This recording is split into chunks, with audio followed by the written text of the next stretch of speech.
And Bridgette, that makes me think about balancing realistic expectations while trying to be positive. You know, you set a course when you joined the organization with a 3-year plan. You wanted to stay that course, but maintaining that with the realistic challenges that you're faced. But still, you've always been, as a member of staff, I can say she's always been tremendously positive and inspiring to staff to stay the course. But it's often in difficult times. You joked a little bit during your keynote about turning the lights on for ASUG.com. You know, how do you, it's not always happy, happy, joy, joy. How do you turn it into that when the challenge still might be difficult to go through? Yeah. Well, first I want to say, I'm not really sure how that worked out for you, because my parents were 6'3" and 6'4" too. Really? Oh, Bridge. You're so good on the inside, though. It's all right. I'm made big up for it. inside. Big heart. Big inside. You know, it's not always happy, but it's always good. It's always positive, and it doesn't matter what it is, and it doesn't matter how dark it is. It's just got to be good.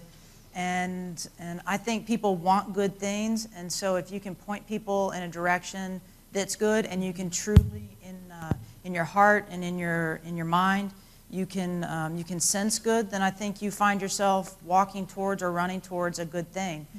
And I think expecting things to be happy all the time is unrealistic.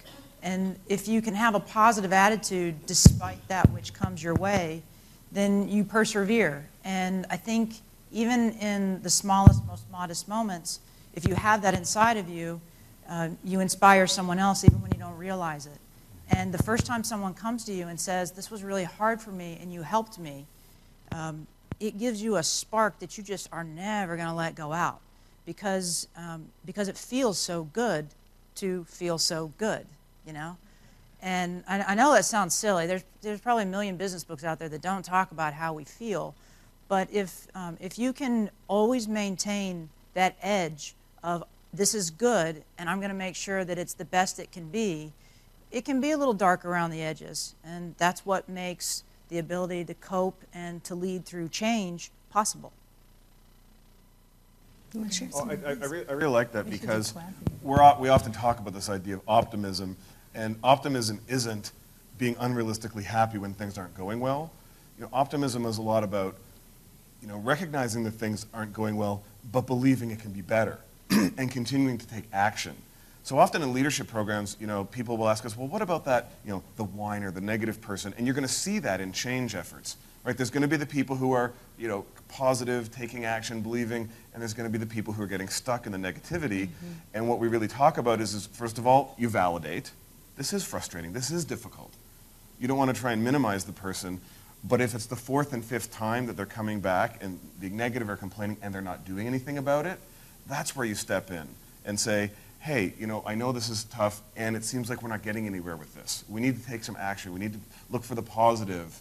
So it's really that balance of acknowledging, but not just letting someone kind of, you know, spin, if you will. Or you can pull out the mirror and just show them themselves. Yeah. Yeah.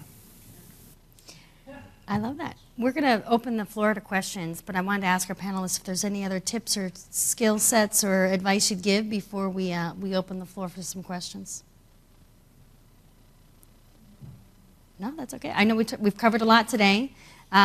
Before we jump into the questions, Lisa and Bill have graciously agreed to offer an additional session at 3 o'clock today in the convention center. There's no pre-registration required. It's in room 230A as an apple from 3 to 4. And they're going to get into a deeper dive conversation. The session's called Coaching Your EQ, the Makings of a Champion. And Bill's already shared some of the tips that he'll get into more specifically, working with Lisa, obviously with her experience, with his experience. It'll be just as dynamic as today's session, very relatable, and I hope you're able to join us for that. So I know we got a couple of questions in advance, but we have some staff with wireless mics, and if you have any questions, you want to raise your hand. Mary and Bridgette will be happy to bring it to you. We really encourage your questions. It's meant to be an open dialogue. It's very clear that change is very personal for everybody. How do you, especially when you're leading an effort to change, you know, a whole organization, how do you target sort of those people down at the very end? Because you know, you do want them to trust you and what you're doing, but everybody receives things in different ways. So how do you personalize that message globally?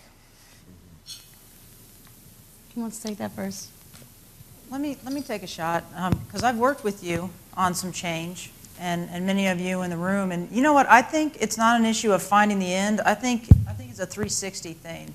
You know, it's I think that if you personalize yourself, then whatever the message is, if it's different from one segment to another, it's got integrity, and it's got appropriate meaning. And if you've got the right follow-through, then, you know, I think that you can lead people through change. The problem is that sometimes a message is geared towards most of an organization, and there's some stakeholders that get left out. And I think that that could be an example of a failed transition or a failed transformation, because you have to think holistically when you think about change. You have to think about everyone. In today's world, stakeholders are so social that the minority can be the piece that turns out to be the loudest.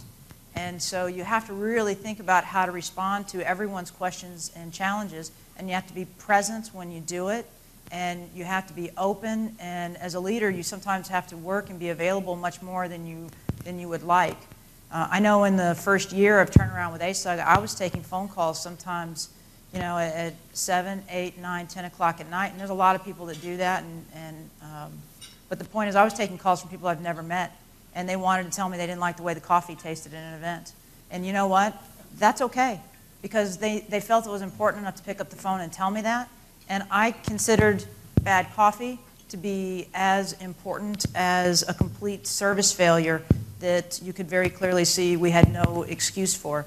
And so if you just accept that perception is reality and what everyone has to say has an appropriate equal weight, then I think you give the appropriate attention to everyone, no matter where they are in the organization, and then of course follow through, and that's more than half the job right there. Hey, Bridgette, about the coffee this morning? Yeah. Did you have anything you wanted to? Yeah, sure, and I love the question, and I think, you know, what I'm hearing is, and Joel talked about the idea of communication, and just to remember that there's two elements to communication. I think a lot of times as leaders, when we hear people saying, oh, you know, management isn't communicating enough, or that team's not communicating enough, we think that means more outward communication, reinforcing the strategy, reinforcing more emails. A lot of times what people mean is, you're not listening to me. I'm not having my voice heard.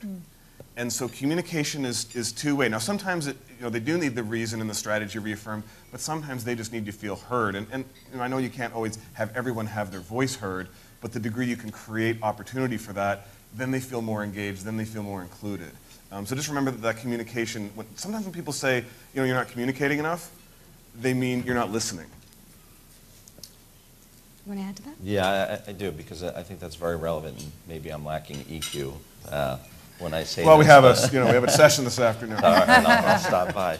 But I always get you're back pretty good, to. actually. Exactly. I always come back to these objectives or these reasons, right? And you know, to make it real for me, if you look at Bill and Jim and our 5-platform strategy for SAP. You know, before we had that strategy, these guys came up with a very digestible strategy, something aligned around. It was a 50-page strategy document that I don't think anyone got to page 4.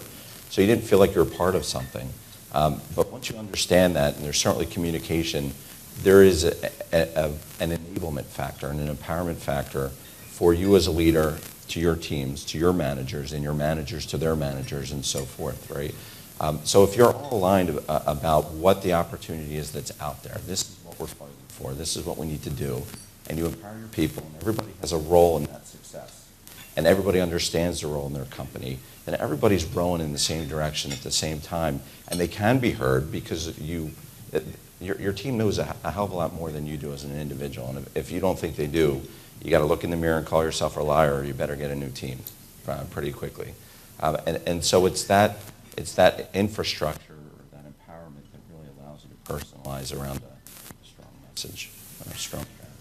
Thank you. I love this advice, and I want to keep the questions going. And I know, Sylvie, I have to say personally, you've taught me a lot about change management. When I first came to ASUG, we talked about, we shared a committee on change management, working with volunteers. I know that there's a structured change management approach to things, so I'm interested in hearing your question today.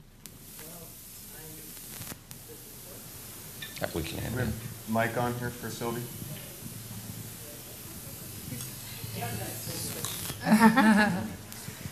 Thank you. Yeah, oh, this one does. Yeah, I love change management. Sadly, though, change management is a discipline, and we should just call it management. We have to do it because some people leave the change part of the management chair empty. That's why we're talking about it today. But this was not my point. As leaders and project managers, I think that we are enthusiastic persons. We have positive attitudes. And I find that it's a thin line between being enthusiastic, positive, and overselling something.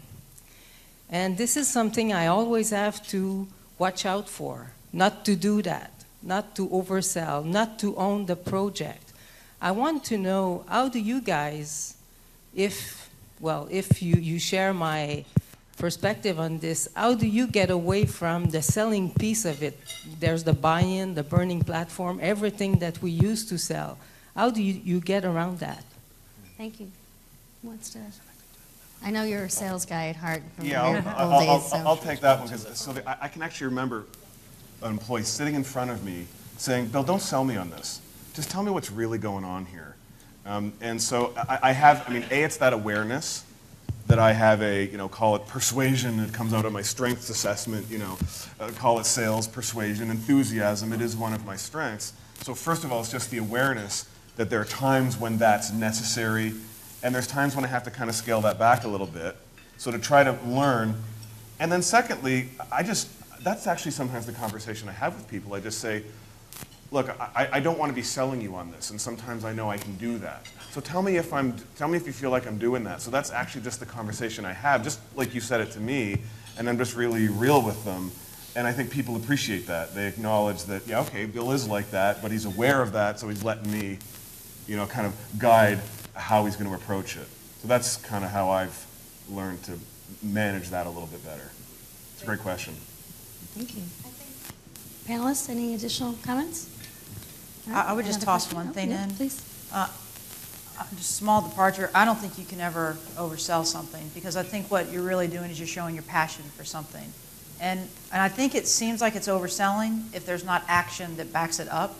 But if you back it up with action and you're passionate and you're excited about something, God bless you, because that doesn't happen enough. And I think sometimes, while there might be one person who thinks, that person's trying a little too hard to get me to buy in, there's probably 5 that bought in because of your passion.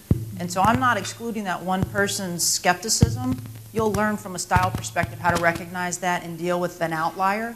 But keep that alive, because I just don't think that's present enough in today's business.